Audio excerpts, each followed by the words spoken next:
everybody. 6 years my dad's been fighting ALS. Woohoo! August 13th.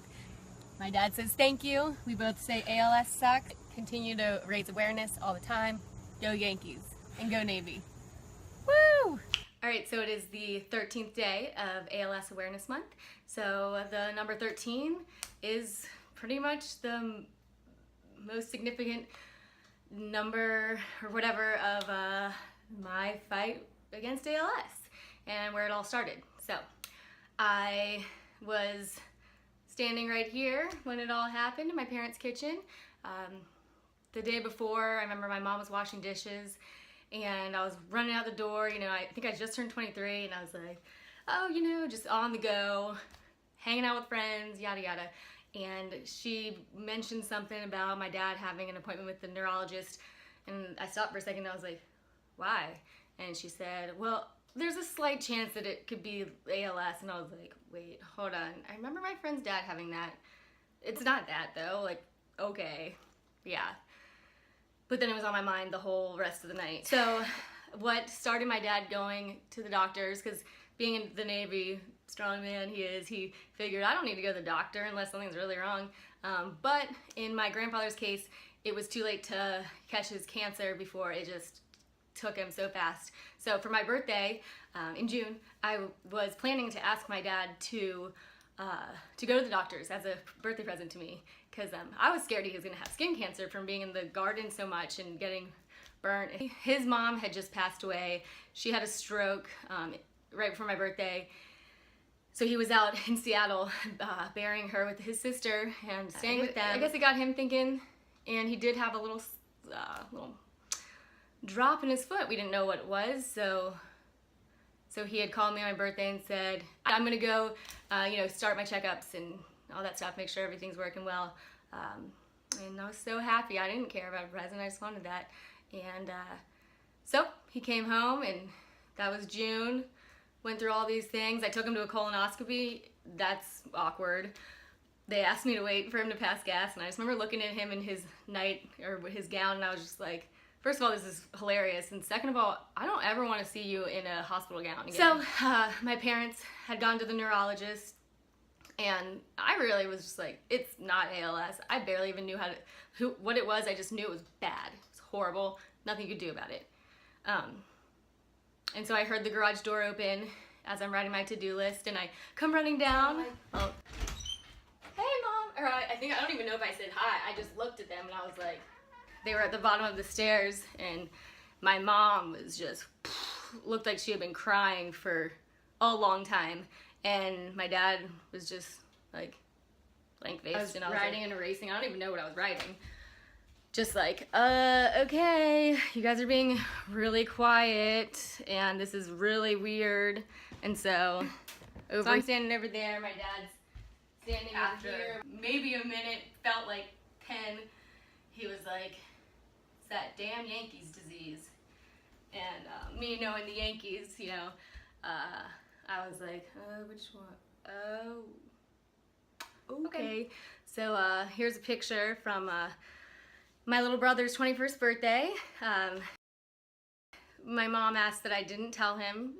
I understand why. One, not to ruin the coolest birthday of his life, and then two, we wanted to confirm it.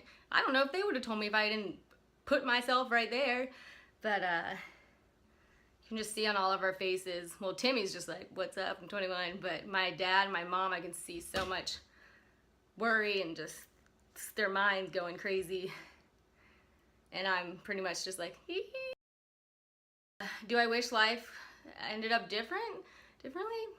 Yeah, I wish my dad was here. He's never gonna walk me down the aisle whenever that happens. He's not gonna meet my first kid. He's not gonna be here with my mom. And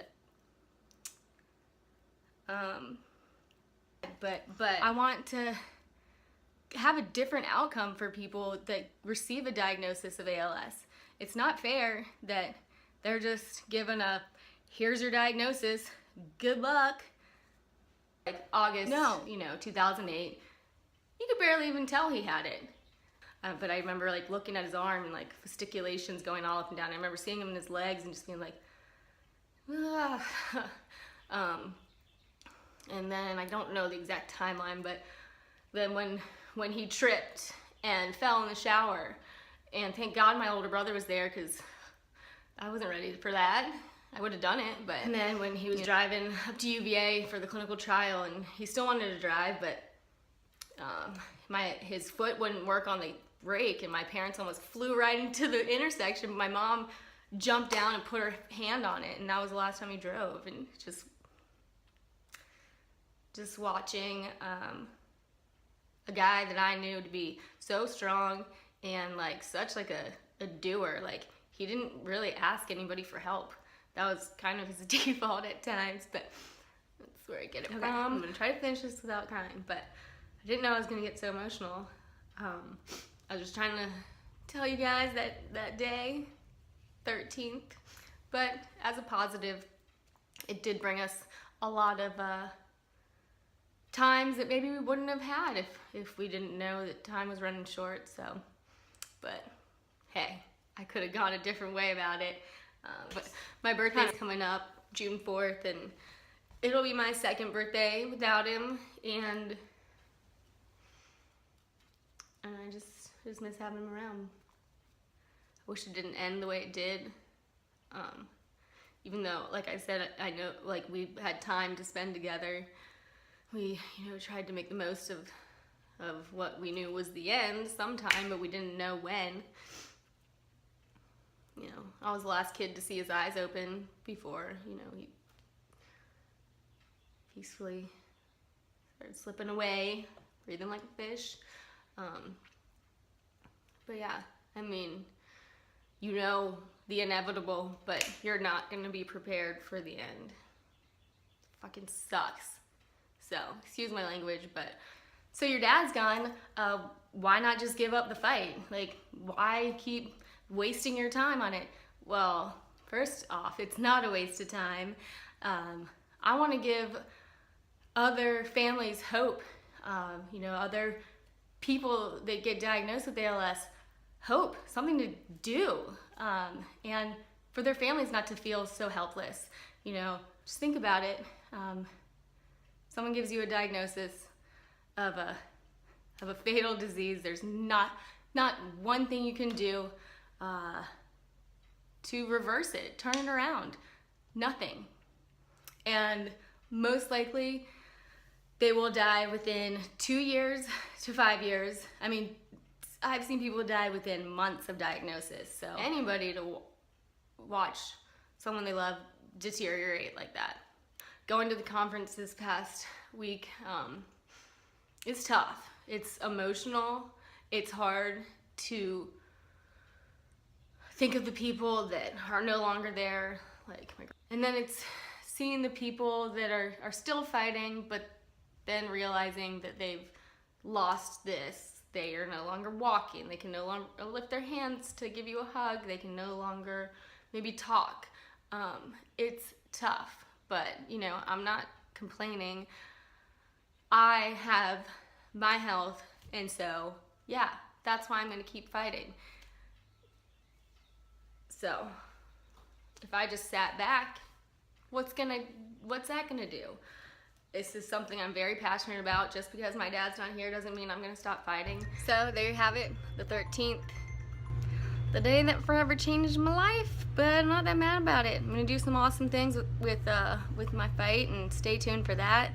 And just gonna keep raising awareness and all that jazz until we find a cure, because I know we'll find it. And while we do that, I want to help as many families and people living with ALS,